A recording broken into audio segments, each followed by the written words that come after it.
bersukacita kita memasuki tahun 2021 yang penuh dengan harapan, penuh dengan sukacita dan berkat dari Tuhan. Haleluya, amin.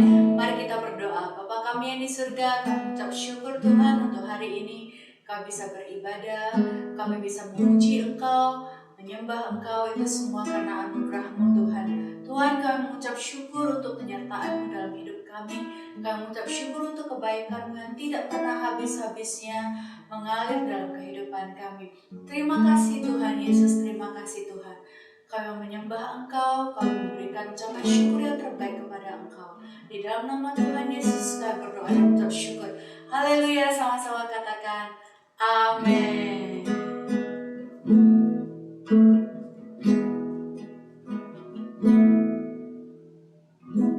Banyak yang kau perbuat di dalam hidupku, rancangan indahmu terjadi di hidupku. Bapa yang mengerti segala yang ku perlu, kasih-Mu sempurna nyata dalam hidupku.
Engkau, di dalam Engkau ada harapan baru.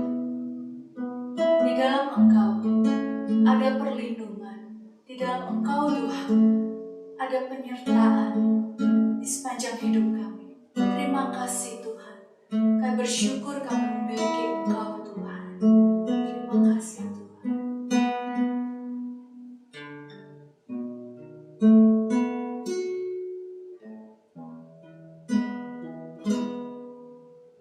Terima kasih Yesus. Tuhan adalah gembalaku, takkan kekurangan aku. Ia membaringkan aku di padang yang berumput hijau. Ia membimbingku ke air yang tenang. Ia menyegarkan jiwaku. Ia menuntunku di jalan yang benar oleh karena nama-Nya. Sekalipun aku berjalan dalam lembah kegelapan, aku tidak takut bahaya, sebab Engkau besertaku.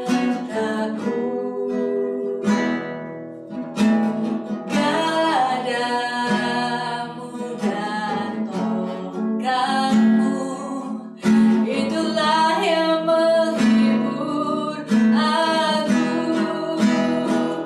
Ia membimbingku ke air yang tenang. Ia menyegarkan jiwaku. Ia menuntunku di jalan yang benar oleh karena nama-Nya. Sekalipun aku berjalan dalam lembah kegelapan, dan aku pun akan berdiam dalam Tuhan sepanjang masa. Terima kasih Tuhan, Kau baik. Terima kasih Yesus. Salam, salam sejahtera bagi kita semuanya. Kembali di awal tahun 2021 ini kita boleh bertemu kembali lewat mimbar pelayanan firman Tuhan. Saya bersyukur kepada Tuhan dan tentunya bersukacita atas waktu yang Tuhan percayakan bagi saya, bagi kita semua, sehingga saat ini kita masih kembali boleh bersama-sama seperti biasanya kita mau belajar akan kebenaran firman Tuhan. Nah, untuk itu saudara, sebelum kita masuk di dalam kebenaran firman Tuhan, mari kita akan berdoa terlebih dahulu memohon hikmat dan pimpinan Tuhan serta pengurapan yang khusus boleh terjadi dalam kehidupan kita. Mari kita berdoa.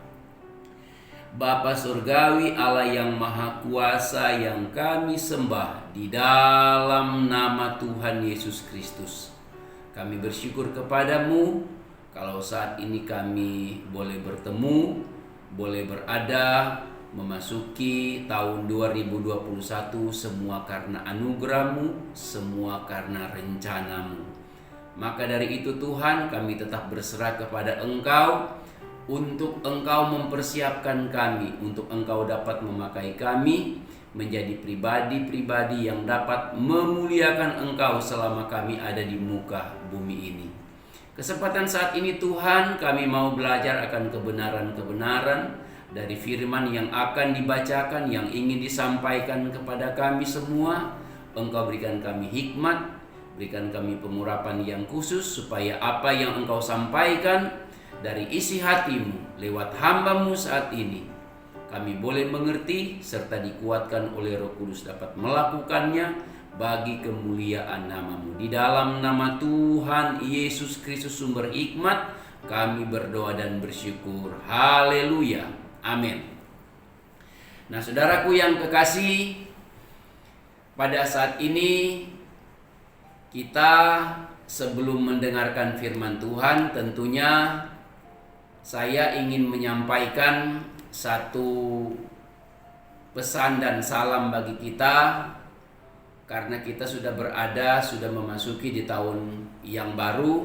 Maka saya mengucapkan selamat tahun baru, selamat menjalani tahun 2021. Tentunya kita belajar di hari-hari yang lalu, di waktu-waktu yang sudah lewat, tentang perjalanan iman kita di dalam mengikut dan mengiring Tuhan dan kehendak-Nya. Apa yang sudah kita lakukan terus kita jalani, apa yang kita tahu itu baik, apa yang kita tahu itu yang berkenan dan dikehendaki oleh Tuhan, tentunya kita akan meningkatkannya di tahun 2021 ini.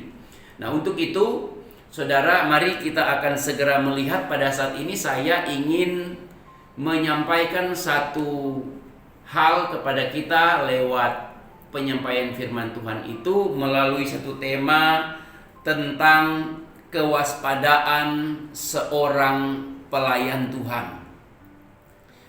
Penting untuk saya sampaikan ini, atau mengapa saya sampaikan ini, karena sebagai hamba Tuhan terus saya belajar menyikapi akan hal-hal yang terjadi di muka bumi ini sebagaimana yang Tuhan sudah nubuatkan dan sebagaimana yang sudah terjadi untuk kita sebagai orang percaya, khususnya kami sebagai hamba-hamba Tuhan yang dipercayakan untuk mengajar orang banyak. Maka kesempatan ini saya ingin menyampaikan tema ini supaya kita boleh belajar dan kita mampu menyikapi dalam hidup ini apa yang Tuhan kehendaki dalam kehidupan kita. Nah, tema ini saya ambil dari ayat dasarnya di dalam Perjanjian Baru, yaitu kitab Efesus pasal yang kelima. Efesus pasal yang kelima, kita akan membaca beberapa ayat. Di dalam ayat yang ke-15, mulai ayat yang ke-15 sampai ayat yang ke-17, di dalam satu perikop yang tergabung tentang hidup sebagai anak-anak terang, saya akan membaca bagian-bagian yang mengacu kepada satu tema ini, yaitu ayat 15 sampai ayat yang ke-17. Saya akan bacakan bagi kita sekalian. Dikatakan demikian: karena itu perhatikanlah dengan saksama bagaimana kamu hidup. Janganlah seperti orang bebal, tetapi seperti orang arif. Dan pergunakanlah waktu yang ada, karena hari-hari ini adalah jahat. Sebab itu janganlah kamu bodoh, tetapi usahakanlah supaya kamu mengerti kehendak Tuhan.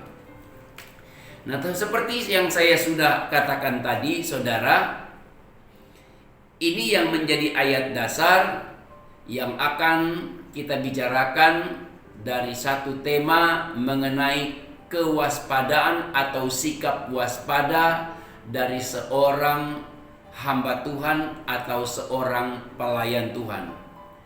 Ini penting saudara, karena semua firman Tuhan, semua kebenaran yang Tuhan peruntukkan bagi kita adalah karena memang firman itu kebutuhan kita. Jadi kalau firman itu kebutuhan kita, firman inilah yang akan membebaskan kita dari segala hal yang mungkin mengikat, yang mungkin membelenggu kita, yang mungkin memenjarakan kehidupan kita. Sehingga kalau dahulu kita belum bebas di dalam Tuhan, kita belum bebas dari segala hal-hal yang dapat membuat kita maju di dalam Tuhan, maka kiranya kebenaran ini akan menolong kita. Dan saya percaya memang kebenaran Tuhanlah yang akan menolong kita untuk kita dapat bebas di dalam hidup sebagaimana yang Tuhan kehendaki.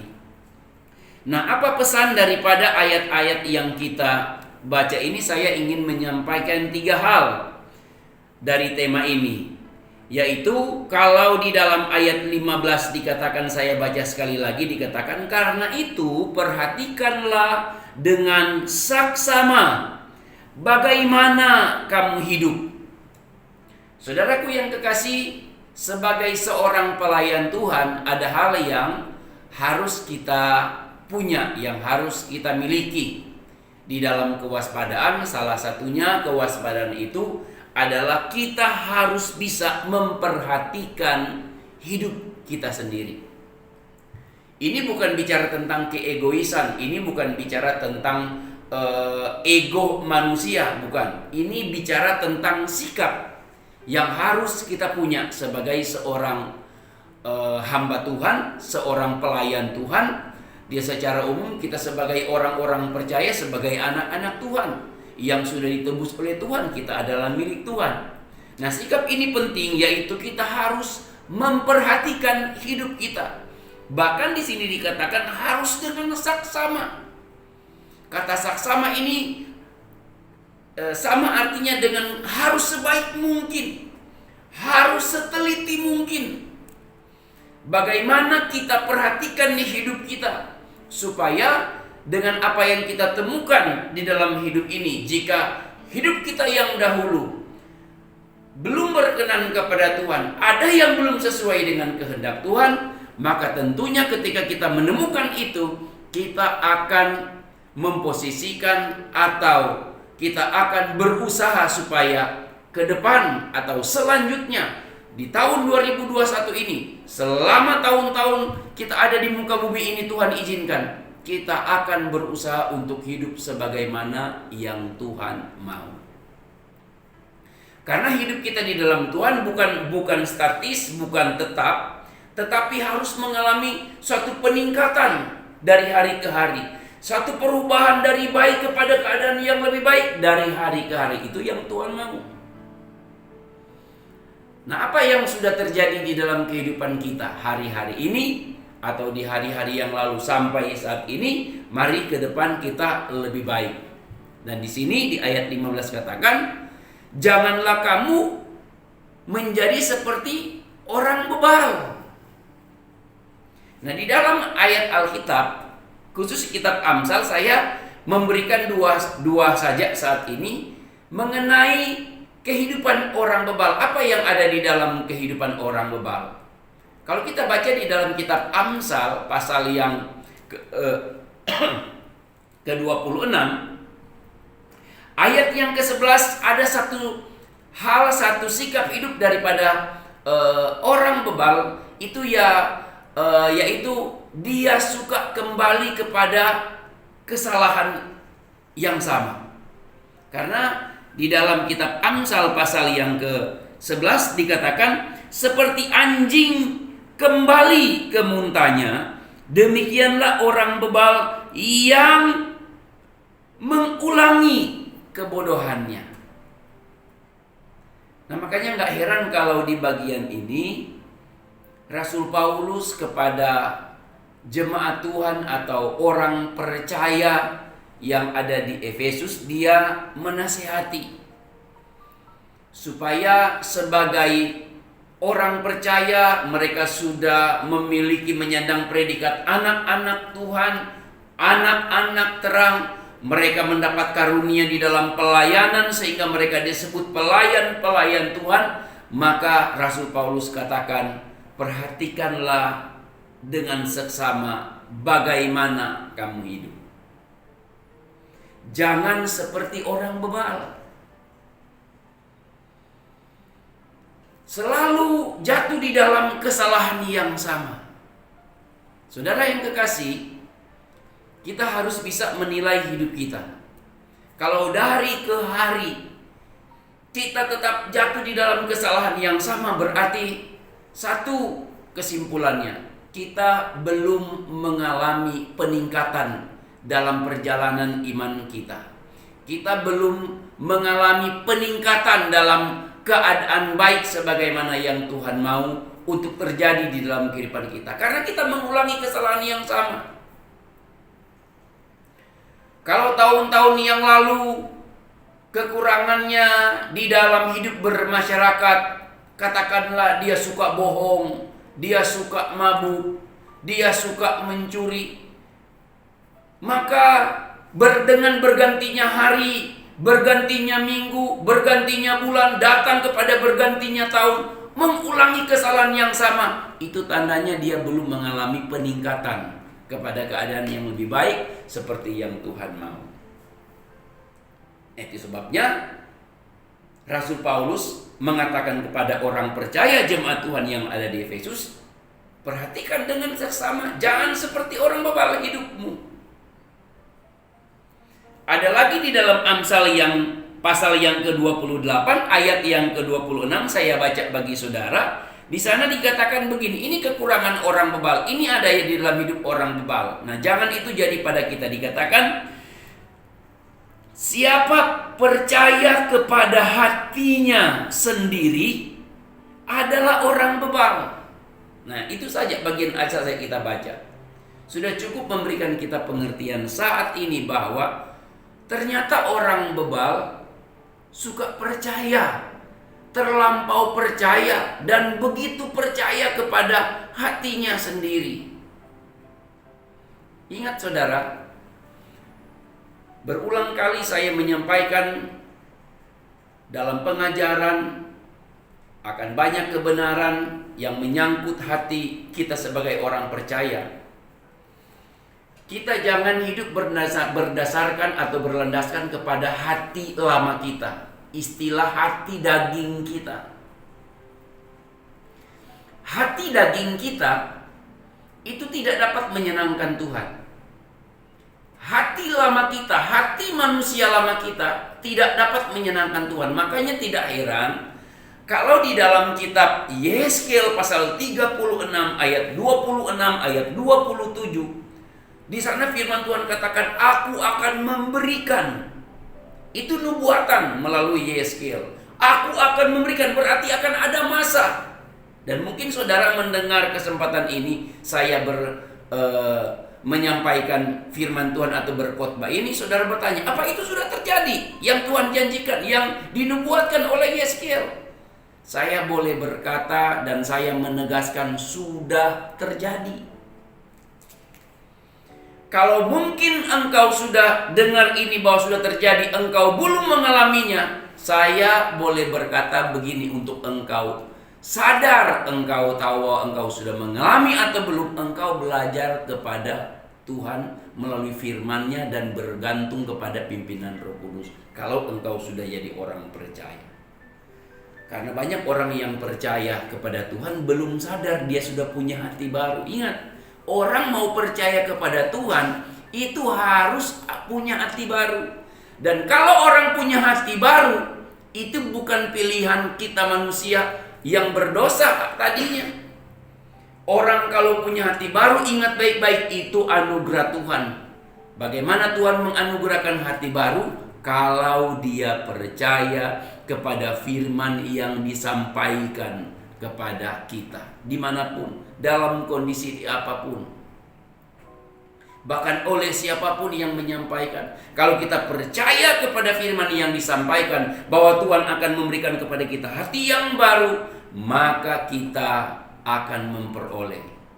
Ya, dan yang jelas kalau kita mau memperoleh hati baru, itu hanya satu caranya, yaitu percaya kepada firman yang Allah sampaikan bahwa Yesus itu Tuhan dan Juru Selamat kita, baru kita punya hati baru. Mungkin saudara saat ini yang mendengar, apa saya sudah memiliki hati baru? Bertanyalah kepada dirimu, apa engkau sudah percaya Yesus apa belum? Kalau engkau sudah percaya Yesus, engkau cuma tidak sadar bahwa engkau sudah punya hati baru. Karena di kitab Roma katakan gak mungkin orang mengatakan Yesus itu adalah Tuhan kalau itu bukan daripada Roh Kudus, kalau bukan itu dari hati baru istilahnya. Karena kalau orang punya hati baru, tidak mungkin dia berkata terkutuklah Yesus.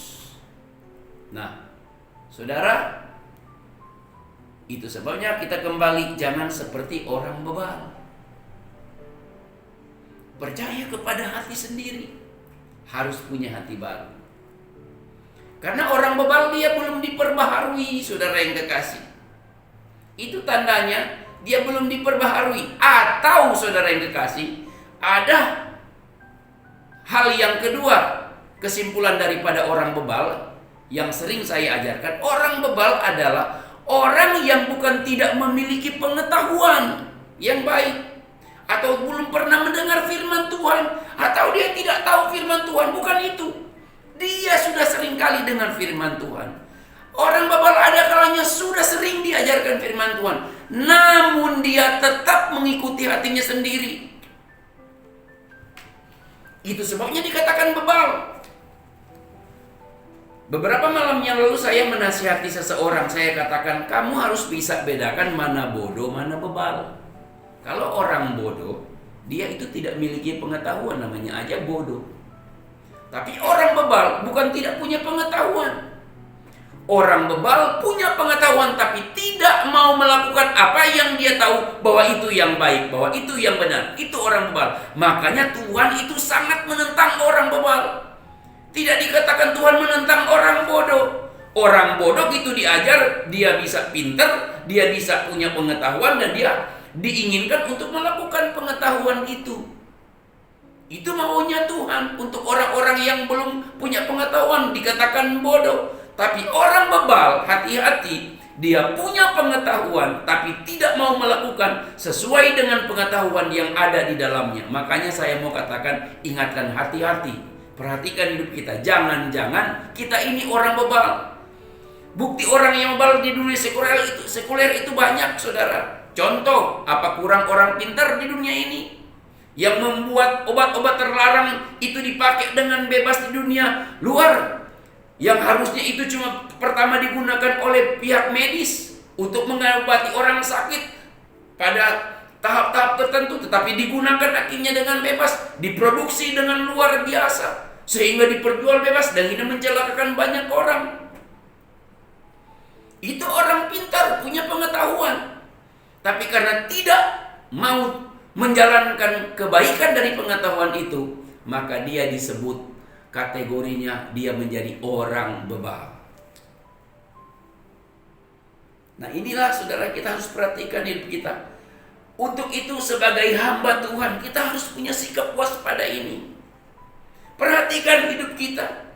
Makanya Tuhan katakan, dan jangan seperti orang bebal, tetapi seperti orang arif.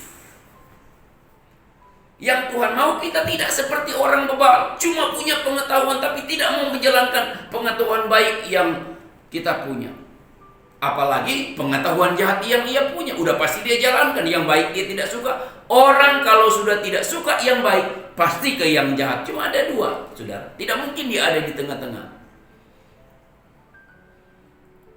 Kalau dia tidak suka yang baik, pasti yang jahat yang akan dia lakukan. Makanya kenapa kita orang percaya, Tuhan katakan jangan bimbang. Karena orang bimbang tidak memperoleh apa-apa. Kitab Yakobus katakan, dia seperti gelombang yang kian kemari itu digeser sama angin, itu bagaikan gelombang, saudara. Nah, itu orang-orang yang bimbang. Orang bimbang itu orang yang tidak punya pendirian. Nah, itu sebabnya mari kita terus belajar. Kita harus menjadi bukan seperti orang bebal, tapi harus jadi seperti orang arif. Ingat perkataan Yesus, memberikan kita suatu perumpamaan. Kalau kita ini punya Tuhan, kalau kita percaya Tuhan, kita harus mendirikan rumah kita ini, rumah rohani kita, dasar hidup kita harus di atas dasar yang kuat, dasar yang kokoh, dasar yang teguh, dasar yang tidak tergoncangkan. Itulah firman dan Tuhannya. Itulah kebenaran. Kalau kita dikatakan orang bodoh, belum punya pengetahuan, kita ini mendirikan rumah di atas dasar yang mudah tergoncangkan. Itu bicara tentang sifat yang mudah berubah, sesuatu yang tidak permanen, sesuatu yang gampang hancur, sesuatu yang tidak akan dihargai, yang akan merugikan. Itulah orang yang bodoh yang mendirikan rumahnya di atas dasar pasir. Makanya Tuhan tidak katakan di sana bukan orang bebal, masih orang bodoh. Kenapa? Karena dia belum belajar. Orang bebal lebih berbahaya dari orang bodoh, saudara. Kalau sudah dikatakan bebal, apalagi Tuhan yang sudah katakan dengan ciri-ciri ini. Salah satu, Amsal pasal 26 ayat yang ke-11 katakan, suka kembali kepada kesalahan yang sama. Kesalahan entah dalam pikiran saudara, dalam perkataan saudara, kesalahan dalam perbuatan kita. Ingat baik-baik, perhatikan dengan saksama hidup kita. Nah, jadi yang pertama, sikap waspada atau kewaspadaan dalam kehidupan seorang pelayan Tuhan adalah mau memperhatikan hidup ini dengan baik. Perhatikan dengan baik. Perhatikan hidup ini. Nah, yang kedua, ayat yang ke-16, secara cepat saja saya katakan. Ayat 16 dikatakan, saya baca sekali lagi, dikatakan begini. Dan pergunakanlah waktu yang ada, karena hari-hari ini adalah jahat. Hari-hari ini adalah jahat. Hari-hari ini adalah jahat. Kalau Paulus ketika dia menulis ini menasihati orang-orang yang ada di Efesus, ini berarti, saudara yang kekasih, Paulus serius dengan orang percaya, dengan jemaat Tuhan yang ada di sana. Sebagai hamba Tuhan, dia serius dengan tanggung jawab yang dia percayakan kepadanya. Makanya dia nasihati. Kalau tadi kamu harus memperhatikan hidup kamu, sekarang kamu harus mempergunakan waktu yang ada di mana kamu hidup. Ini yang kedua. Bagaimana kita mempergunakan waktu-waktu di dalam hidup yang kita jalani ini, saudara? Apa yang paling utama? Saudara mungkin berpikir yang paling utama dalam kehidupan saya, supaya saya itu bisa kaya. Sebagai manusia yang normal itu tidak salah.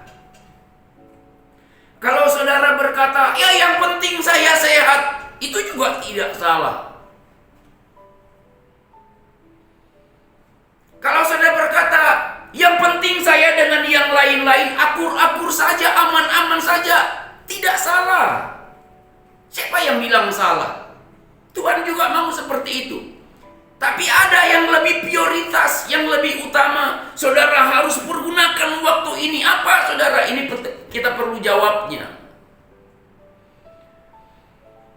Kalau di dalam Amsal pasal yang ketiga, Pengkhotbah pasal yang ketiga katakan, untuk segala sesuatu ada waktunya. Ayat yang ke-11 katakan, maka mari, sebelum datang hari-hari malam mendekati kita, sebagaimana Alkitab katakan, pergunakan waktu kita sebaik-baiknya. Bahkan di dalam dunia hidup Seperti biasa orang-orang pada umumnya, sebelum datang kemalangan, sebelum datang kemiskinan, sebelum datang kekurangan, sebelum datang masalah, dia harus memanage hidup, mempersiapkan hidup dengan baik, supaya jangan waktu itu datang kepada dia. Itu baik. Tetapi ada yang lebih baik, saudara. Apa yang harus kita lakukan? Selama kita hidup, saya mau menggunakan nasihat Nabi Yesaya di dalam pasal yang ke-55 ayat 6, dikatakan begini: carilah Tuhan selama ia berkenan ditemui, dan berserulah kepadanya selama ia dekat. Saudara, kalau Yesaya jauh hari sebelum Yesus hadir sebagai firman Allah yang menjadi manusia di muka bumi ini sudah menasihatkan bangsa Israel, umat percaya, supaya mereka mencari Tuhan, maka ketika Tuhan itu dihadirkan, bertemu dengan mereka, mereka tentu tidak akan menolak. Tetapi Yesus justru ditolak oleh orang Israel, saudara. Kenapa? Karena mereka dengan pikirannya berharap bukan Tuhan seperti ini yang kami rindukan, bukan orang yang seperti ini yang kami mau. Mereka punya bayangan kalau Allah itu maha kuat, Allah yang kami sembah melalui apa yang Abraham, Ishak, Yakub kumandangkan, Allah ini yang gagah perkasa. Berarti kalau dia datang bukan seperti Yesus yang mereka lihat secara fisik. Mereka kecewa dengan hadirnya Yesus. Itu sebabnya Yesus katakan, sudah dinubuatkan, aku datang kepada milik kepunyaanku, tetapi mereka menolak aku. Memang itu terjadi, saudara. Kenapa, saudara yang kekasih? Karena mereka menerima Tuhan itu dengan hati mereka sendiri. Masih hati lama, hati yang penuh dengan dosa, hati yang penuh dengan keinginan daging. Carilah Tuhan selama ia berkenan ditemui. Kita harus pergunakan waktu-waktu di mana kita hidup untuk lakukan ini, saudara. Kalau kita tahu di mana ada Tuhan, di mana kita bisa bertemu dengan Dia, maka kita akan berseru kepadanya setiap saat. Saya menasihati kepada kita, jangan datang kepada Tuhan dan berseru kepada Tuhan, apalagi jangan datang mencari Tuhan hanya kalau kita perlu, sudah dalam keadaan darurat. Bahkan saya mau istilahkan, kita terlalu menganggap enteng, menganggap murah akan anugerah Tuhan dalam hidup kita. Apalagi kita yang sudah dikaruniakan anugerah yang paling besar yang tidak dapat diberikan oleh siapapun, dan kita bisa tidak mungkin kita ditemukan dimanapun di muka bumi ini, karena kita sudah dianugerahkan satu pribadi yang menyelamatkan kita, yang sudah Ia hadirkan. Kalau kita mencari Tuhan, periksa diri kita. Kalau kita sadar, kita tahu Dia ada di hati kita, maka setiap saat kita akan berseru kepada Dia. Kita tidak mencari Tuhan itu di sinagog, di gereja, dalam dunia pelayanan, di mana-mana di muka bumi ini. Ingat baik-baik. Saya ulangi Yesaya 36 ayat 26 dan 27. Kalau dalam Yesaya 36 ayat 27 dikatakan, aku berikan hati baru dan roh yang baru, dan aku akan diam dalam batinmu. Itu berarti pembaharuan yang direncanakan Tuhan harus terjadi, dan saya mau katakan itu sudah terjadi ketika satu orang atau satu pribadi mengaku percaya dan menerima bahwa Yesus adalah Tuhan. Hari itu sudah terjadi pembaharuan.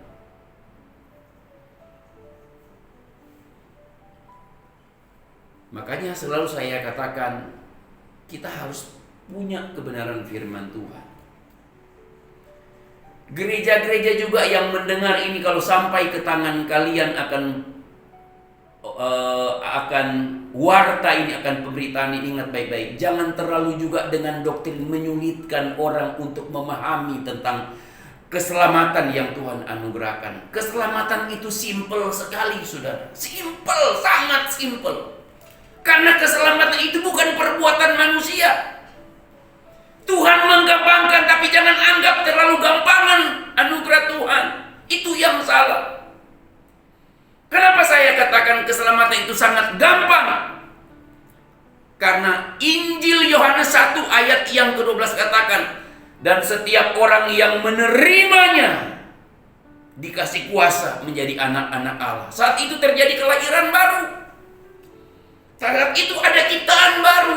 Di dalam siapa? Di dalam Yesus. Karena Yohanes 3 ayat 16 katakan bahwa di dalam Dia ada hidup kekal. Allah telah karuniakan akan pribadi ini. Jadi jangan terlalu buat sulit orang untuk memahami keselamatan.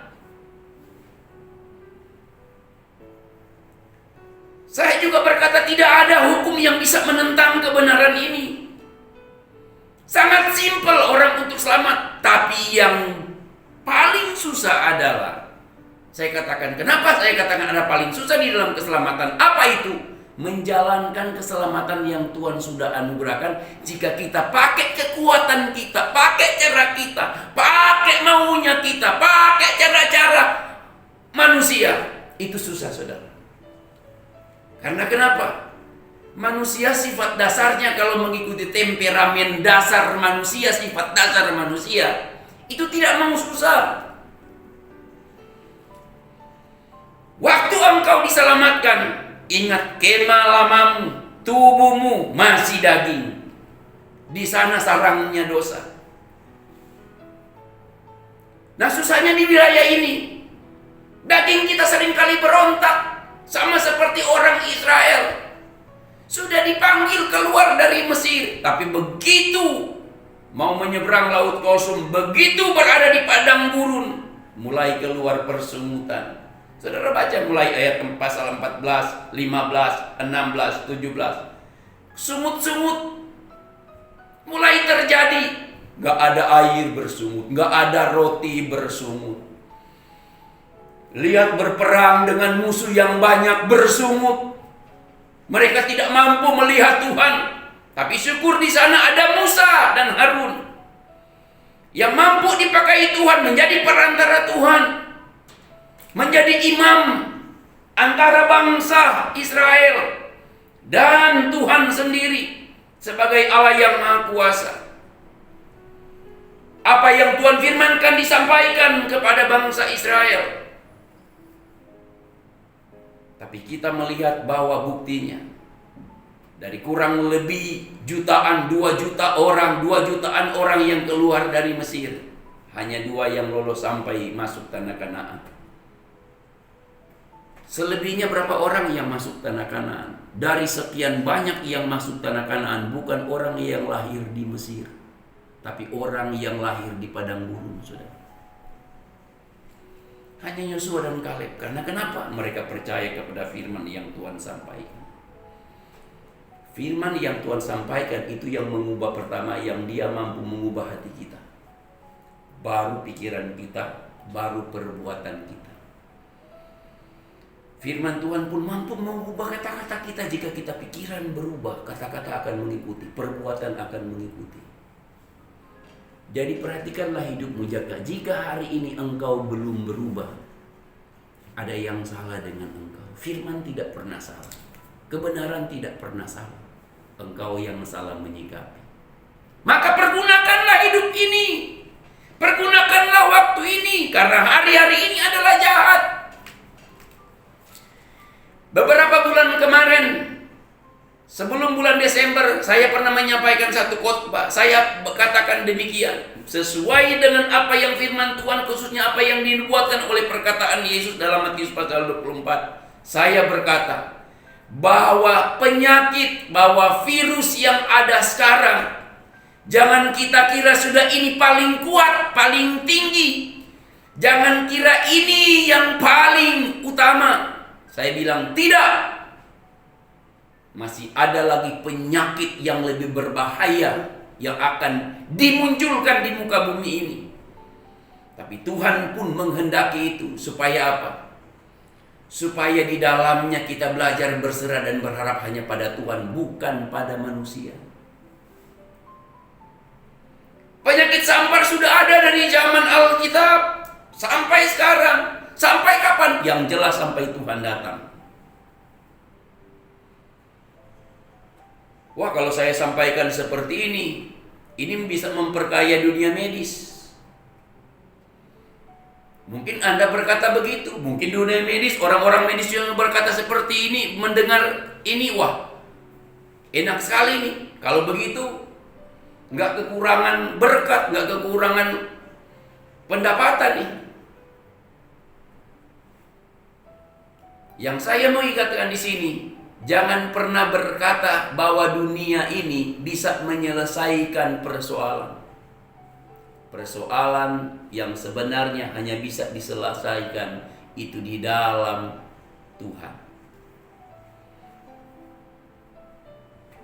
Anda kalau tidak dikehendaki Tuhan untuk menerima sesuatu, ada perpanjangan tangan kuasa kegelapan yang ingin menjangkau engkau, jika engkau ada dalam lindungan Tuhan, tidak mampu untuk dijangkau, saudara. Karena Tuhan sangat menghargai kita. Tapi jika Ia menginginkan sesuatu untuk kita alami, sekalipun kita ini menolak, itu akan mendatangi kita. Ada orang yang jatuh di dalam keadaan sakit karena kesalahan sendiri. Seperti di dalam Mazmur pasal 107 katakan. Ada karena kesalahan sendiri. Ada orang yang jatuh sakit karena memang Tuhan mau menguji iman seseorang. Contoh Ayub. Ayub tidak salah. Tapi saudara yang kekasih, di sini kita melihat bahwa dalam segala sesuatu kita harus mencari Tuhan. Maka pergunakanlah waktu yang ada. Yang paling utama saya ulang tekankan sebelum saya beralih ke poin yang lain. Dalam mempergunakan waktu adalah carilah Tuhan selama Ia berkenan ditemui. Nah, dari poin 2 yaitu kita harus mempergunakan waktu, dan ya dari mempergunakan waktu ini yang paling utama adalah cari Tuhan. Bukankah Matius pasal 6 ayat 33 dikatakan, carilah dahulu kerajaan Allah dan kebenarannya.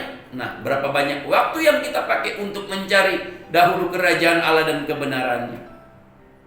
Ini menggunakan waktu.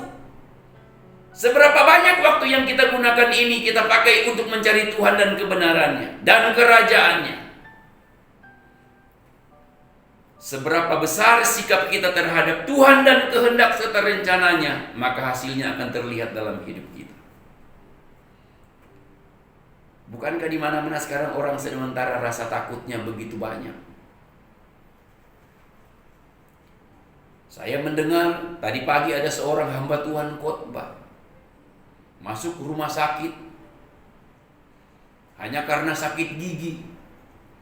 Tetapi begitu dihebohkan saudara kekasih, dia itu ternyata terserang katanya COVID. Yang sebenarnya tidak COVID, akhirnya mati saudara yang kekasih. Padahal bukan COVID, cuma sakit gigi. Karena tidak memiliki kebenaran, tidak memiliki pengetahuan, karena tidak memiliki pengharapan, imannya tidak kuat, maka segala sesuatu mulai dihubung-hubungkan. Kemudian berkata jangan-jangan, serba jangan-jangan. Ingat baik-baik, jalani hidup kita sesuai dengan yang Tuhan anugerahkan. Karena yang lain terserah Tuhan. Ingat baik-baik, Alkitab katakan malaikat Allah berkemah keliling di kehidupan orang yang percaya, yang takut akan Dia. Jadi kalau Tuhan tidak membuka celah, Tuhan tidak mengizinkan, tidak pernah akan terjadi sesuatu pada kita. Makanya supaya kita tidak mencobai Tuhan, tidak jatuh di dalam kesalahan mencobai Tuhan seperti kebanyakan orang Israel, apalagi waktu di padang gurun, maka kita perlu kebenaran. Yang terakhir, yang ketiga saudara, sikap apa yang harus ada dalam kehidupan kita sebagai pelayan Tuhan? Ayat yang ke-17 dikatakan, sebab itu janganlah kamu bodoh, tetapi usahakanlah supaya kamu mengerti kehendak Tuhan. Yang ketiga, saudara, sikap yang harus ada pada kita sebagai pelayan Tuhan yaitu berusaha untuk mengerti kehendak Tuhan. Memang kita tidak akan sempurna mengerti akan kehendak Tuhan yang sempurna itu, tetapi semampunya kita, sebisanya kita, apa yang Tuhan kehendaki dalam kehidupan kita, usahakan terjadi dalam kita. Dan kita tahu, kita mengerti bahwa itu kehendak Tuhan. Dimulai dari mana? Ingat, ketika kita menjadi orang percaya, kita sudah jadi ciptaan baru, kita sudah lahir baru, maka di sana kita mulai belajar hidup di dalam kehendak Tuhan. Karena di dalam Roma pasal 12 ayat yang kedua dibilang begini, supaya kamu dapat membedakan manakah kehendak Allah, apa yang baik, yang berkenan kepadanya, dan yang sempurna. Dimulai dari ayat 1, persembahkanlah tubuhmu sebagai persembahan yang hidup, yang kudus, yang berkenan kepadanya. Itu ibadah yang sejati. Tuhan mau kita sebagai orang percaya dimanapun kita ada, dalam keadaan kondisi apapun kita, apapun status kita, jabatan kita, kita harus tetap mempersembahkan tubuh kita. Kenapa kita harus mempersembahkan tubuh kita? Mungkin kita bertanya, bukankah hidup ini Tuhan sudah anugerahkan? Ingat baik-baik, kemah lama kita ini akan kita tinggalkan ketika kita bertemu dengan Tuhan, menyongsong Dia di awan-awan. Kalau waktu itu kita masih hidup. Kalau kita meninggal putus nafas, kita akan kembali kepada asalnya. Tubuh kita, jasad kita akan kembali kepada asalnya, yaitu seperti apa yang pengkhotbah katakan, abu kembali kepada abu, debu kembali kepada debu, tapi roh kembali kepada yang menciptakannya.